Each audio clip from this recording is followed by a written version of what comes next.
안녕하세요. 이번 영상은 메쉬를 이용해서 각각 다른 오브젝트들이 랜덤하게 다른 속도로 떨어지는 걸 한번 표현을 해보도록 하겠습니다.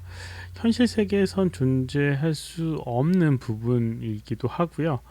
왜냐하면 다른 현실 세계에서는 중력이라고 하는 값에 의해서만 떨어진다라고 하면 기본적으로 중량이 달라도 같은 속도로 떨어지게 되어 있습니다. 그래서 일정한 무게가 서로 다르거나 어떤 면적이 좀 다르면 다른 결과가 나오기는 하는데요.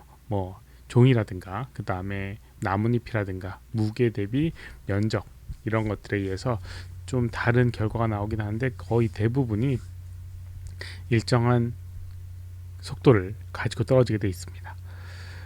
그러면 이렇게 다른 속도로 떨어질 수 있는 방법이 뭐가 있을까 생각을 해보게 되면 외부의 힘을 주면 됩니다. 처음 생성됐을 때 서로 다른 속도감을 지정해주면 되는데요. 그걸 한번 표현을 해보도록 하겠습니다. 새 창을 열어주고요. 메쉬의 여러 가지 오브젝트들을 우선 만들어 주도록 하겠습니다. 스피어라든가 그 다음에 큐브라든가 그 다음에 콘이라든가 그 다음에 이렇게 콘, 실린더 콘, 그 다음에 토러스 이런 식으로 이제 여러 가지 다양한 형태의 모양을 만들어 줬습니다. 그 다음에 이제 메쉬 크리에이트 메쉬 네트워크를 이용해서 바로 만들어도 되고요. 메쉬 에디터를 열어서 만들어 줘도 상관이 없습니다. 크리에이트 메쉬 네트워크를 하게 되면 이런 식으로 선택된 오브젝트들이 다 메쉬 오브젝트로 들어가게 되고요.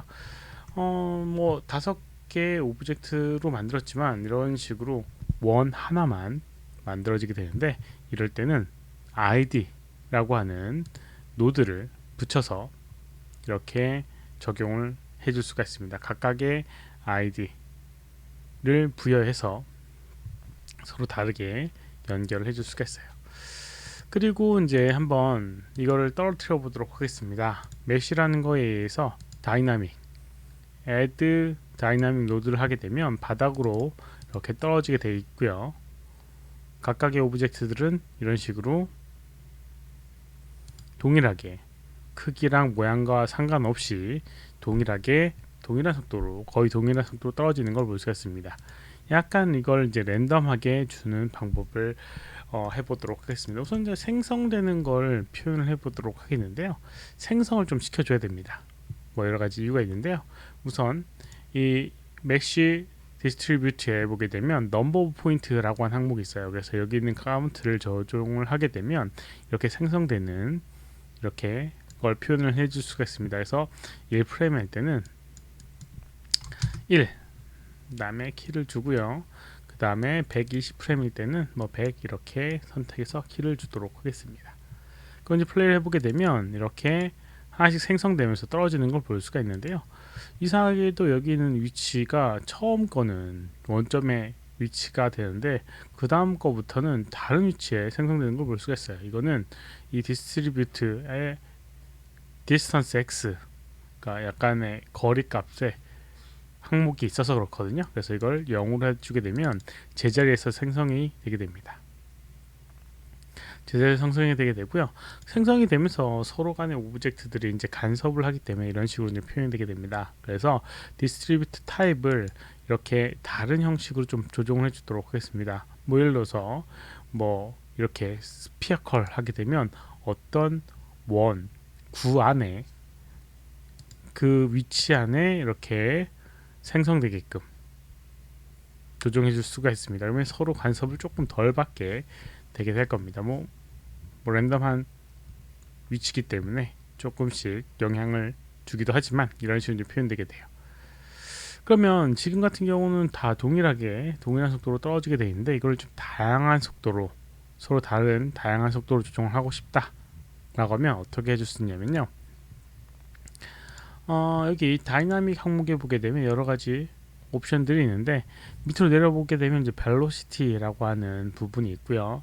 여기 initial translational 이라고 하는 항목이 있습니다. 초기의 위치에 대한 값입니다. 밑에 보게 되면 회전값도 있고요. 이 값을 이용해서 조정해 줄 수가 있어요. 예를 들어서 여기는 이니셜 값을 마이너스 100으로 이렇게 해주게 되면 아래쪽으로 이렇게 전체적으로 밑으로 떨어지게 됩니다. 100이라는 힘이 처음 생성될 때 힘을 받게 되는 거예요. 그래서 이제 이거를 각각의 오브젝트에 다양하게 만약에 적용을 하고 싶다라고 하면 여기다가 익스프레션이라고 하는 약간 그 연산을 적용을 해줍니다. 간단하게 적용할 수 있는 방법은 는을 적어주시고요. 랜덤의 랜덤 함수를 의미합니다. 그리고 가로 열고 몇부터 몇까지 이렇게 가로 닫고 0부터 100까지 가로 닫고를 하게 되면 여기는 이 값이 시간의 흐름에 따라 뭐 여러 가지 그런 이 랜덤한 값이 부여가 되게 됩니다. 그래서 엔터 키를 치게 되면 이런 식으로 표현되게 되고요. 이런 식으로 시간의 흐름에 따라서 이렇게 값이 달라지는 걸 볼 수가 있어요. 그래서 플레이를 해보게 되면 이런 식으로 마이너스 값을 줘야 되는데 에디트를 좀 해주도록 하겠습니다. 랜드에 마이너스 100 아래쪽으로 힘을 줘야 되기 때문에 이렇게 해주게 되면 아래쪽으로 이제 떨어지는 게 있는데 어떤 것들은 빠르게 어떤 것들은 느리게 떨어지는 속도가 바뀐 걸 볼 수가 있습니다. 이런 식으로요. 그리고 혹시라도 이제 각각 오브젝트마다 동일한 속도를 가지고 싶다. 예를 들어서 9는 뭐 어느 정도, 그 다음에 원뿔은 어느 정도, 실린더는 어느 정도 이런 식으로 이제 각각의 오브젝트마다 그런 것들을 표현하고 싶다라고 하면 메시를 이제 여러 개 생성해서 만드는 게 조금 더 효율적인 방법입니다. 메시끼리는 서로 충돌을 하기 때문에 뭐 큰 문제 없이 구현을 해줄 수가 있습니다. 그냥 뭐 랜덤하게 뭐 생성하는 걸 만들고 싶다라고 하면 이렇게 이니셜 트랜스레이셔널이라고 하는 항목에 랜덤 익스프레션을 적용해서 표현하게 되면 이런 식으로도 표현을 해줄 수가 있어요. 이번 영상은 여기까지고요. 혹시라도 질문 있으시면 오른쪽 아래 메일 주소로 메일 보내주시거나 댓글 남겨주시면 최대한 답변해 드리도록 하겠습니다. 도움이 되셨다면 좋아요, 필요한 구독하기 눌러주시면 감사하겠고요. 시청해주셔서 감사합니다. 수고하셨습니다.